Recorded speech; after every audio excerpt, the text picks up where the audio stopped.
Okay? Now, maaaring katabi mo yung nagsusugal, o ikaw mismo ang nagsusugal, or you probably know somebody na nagsusugal. Let me tell you this. Bakit kasalanan ng pagsusugal? Number one, ang pagsusugal nakaka-addict. Ang pagsusugal destructive. Ang pagsusugal o gambling is not just a game. It is a heart issue. Bakit? Ang pagsusugal nagpo-promote ng greed. Kasakiman sa salapi, pag-ibig sa salapi. In fact, naniniwala ako na ang gambling is a sign of the lack of trust. Kawalan ng tiwala natin na ang Diyos magpo-provide ng ating mga pangangailangan. Biruin mo, binigyan ka ng Diyos ng pera, ang gusto ng Lord, yung pera, ipagkatiwala sa iyo. Tapos, imbis na maging good steward ka, nilagay mo siya sa game of chance. Kasi nga, papalaguin ko eh. But what you don't know is actually the lordship and the trust that you have for God being your provider is actually being belittled. Yung maniwala tayo sa swerte ay kakulangan ng tiwala. Hindi tayo swerte, pinagpala tayo. Alam niyo kung bakit? Pag ikaw swinerte, sinong makakakuha ng credit? Pero pag ikaw pinagpala, sino makakakuha ng credit? Si Lord. Kaya tayo, hindi tayo swerte, pinagpala tayo. And every time na nalululong tayo sa sugal, and I can tell you this because I've known at least 5 people who are close to me na nalulong sa sugal. Ang mga buhay nito matitindi. Well-off ang buhay, may negosyo, maraming investment, may mga lupa, may mga sasakyan. Then all of a sudden, after a few months, lahat nawala, patong-patong ang utang, tuition fee ng anak na ipang sugal. Hindi ko naman masasabing mga tamad to, mga tao to, napakasisipag nilang magtrabaho. Walang duda, masipag silang magtrabaho. Unfortunately, they gambled away what God has provided for them to steward in the first place. Bakit? Anong ugat? Greed. That's the root of it. Gusto natin ang instant yaman. Gusto natin ang mabilisang pagyaman. And let me tell you this, if it is too good to be true, most likely, it's not true. Okay? In fact, yung pagmamadali ay senyales ng walang wisdom. Ulitin ko yung pagmamadali ay senyales ng walang wisdom. Huwag nyo munang pag-usapan yung katabi nyo. Okay? Focus muna kayo sa akin. Okay? Parang kilala ko yung tito mo, ganyan yun eh. Okay, wag muna. Okay? So, yung pagmamadali is a sign of no wisdom. Why? Tingnan nyo. Pag ang isang tao nagmamadaling yumaman, ano gagawin? Magnanakaw. May wisdom ba doon sa pagnanakaw? Wala. Because gusto lang nila yumaman, gagawa sila ng paraan. Magnanakaw sila ng pera. Pastor, nananalangin naman kami mga magnanakaw na hindi kami mahuli. O pati magnanakaw naman, nagpe-pray sila eh. Na wag silang mahuli. Lagi kayo sinasabi ko, walang wisdom. No, minsan, sa paghahangad na magkaroon ng maraming salapi, hindi nga magnanakaw, tataya sa loto. Kasi yung pagtaya sa loto, instant yaman. Pastor, wala namang mawawala. 10 piso lang naman yung ticket eh. 10 piso pa ngayon? Pagkano ngayon? O ba't alam mo? Huli ka! Amen? Wala namang mawawala eh. Kasi 10 ano lang. Pero tingnan nyo ang media ang gagawin.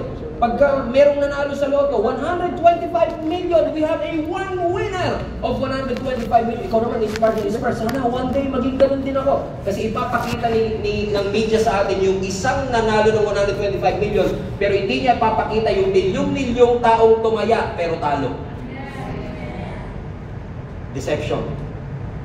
Deception ng kaaway. Sa paghahangad natin ng instant, deception ng kaaway, ito sa ating mga buhay. Amen po ba mga kapatid?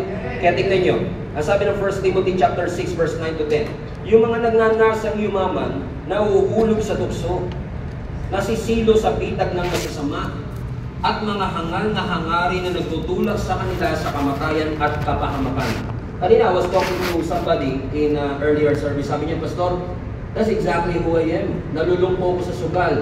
Ginawa ko lang po siyang outlet before pag nai-stress ako galing sa trabaho. Nagsimula lang pong pabarya-barya, palaro-laro, pero dahil ang dami ko na pong natalong pera, gusto kong mabawi uli yung lahat ng natalo ko, and now baon na baon po ako sa utang. Now, especially the online gambling, let me tell you this, IT po ang profession ko bago ko naging pastor eh. IT ako. No? Lahat po ng application na software, let me tell you this, kaya po yung kontrolin ng algorithm. Meaning, dahil kayang kontrolin ng algorithm, ibig sabihin, pwede talagang pag nag-sign up ka, pag unang taya mo mananalo ka. Sinasadya talaga nila yun. Para ma-hook ka, at once na-hook ka, nauubusin nila yung yaman mo. Amen? So this is a true story about this one. Meron akong kaibigan, hindi naman to online, so hindi niyo maririnig. Ito kaibigan ko, maayos to. In fact, noon, ako pa nga nangihiram sa kanya eh. Pero one day, after ng trabaho, o meron silang trabaho sa ibang bansa, after ng work, binigyan sila ng tip ng boss nila. 5,000 pesos, tip. Sa good work. So binigyan sila ng tip. Yung kasama niya doon sa trabaho, inaya siya. Para sabi sa kanya, Lika, Mike, ano tayo, magkasino tayo dun sa baba ng hotel. Kasi sa baba ng hotel nila may kasino. Magkasino tayo. Huwag natin gagalawin yung pera natin. Ang gagalawin lang natin yung tip sa atin. So ginawa nila, nagkasino sila. No? Nung nagkasino sila, tumama yung 5,000. Lumaki yung 5,000. Sabi niya, grabe, ganito pala kadali ang pera. So anong ginawa niya? Dahil tumama siya, nawili siya, nagtumaya siya ng tumaya, alam mo nangyari? Naubos lahat ng pera niya, nasanla niya lahat ng lupa nila. Yung asawa niya walang kaalam-alam na naisanla niya na yung lupa. Pati yung mga father-in-law at mother-in-law niya, inuutangin niya na hindi alam ng asawa niya, pang tuition fee daw ng anak niya, pero ang totoo ay pang susugal niya na. Sa kagustuhan niyang bawiin yung natalo niya. And now, nagsisisi siya. Bakit? Akala niya game lang eh. Pero hindi niya alam. Nakita ni Satan yung greed as an opening. Gusto mo palang yumaman bigla ah? Scatter ka ngayon. Alam niyo rin?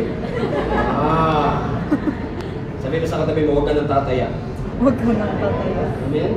It could lead to death, broken families, and I tell you this, okay? Maybe you are saying na kumikita pa naman ako, malaki pa rin po, wala akong nananalo pa. At saka isipin niyo mabuti ha, kaya nagsasaksin ang sugal kasi may natatalo. Walang makukuha ang winner kung walang ibang natatalo. So the very essence why the system works is tinitake advantage nila yung lahat ng natatalo to give it to the winner. Deception. Yes. Come on, kaya ang sabi ng scripture, balik na yung 1 Timothy anak. Okay? Kaya yung mga nagnanasang yumaman na uhulog sa tukso, nasisilo sa bitag ng masama at sa mga hangal na hangarin. May mga tao talagang merong masamang hangarin na iti-take advantage ang kahinaan, ang greed, ang opening na meron sa maraming tao. Next verse, verse 10, sapagkat ang pag-ibig sa salapi ang ugat ng lahat ng kasamaan. Basahin nyo nga po sabay-sabay yung first sentence. Sapagkat ang ugat ng lahat ng kasamaan. Now, gusto ko lang klaruhin kasi marami kayong makikita sa Facebook niyan. Tinanggal nila yung pag-ibig. Okay? Sabi ng Bible nyo, di ba? Ang salapi, ang ugat ng lahat ng kasamaan. Yung nagsabi nun, hindi nagbasa. Kasi pag binasa mo, hindi yun ang sinabi. Ang sabi ng Bible, yung pag-ibig sa salapi. Hindi yung salapi at all. Because money is a good servant, but money is a terrible master. Remember that. Okay? So, ang pag-ibig sa salapi, ang ugat ng lahat ng kasamaan. So, pwedeng wala kang salapi, pero mahal mo yung salapi.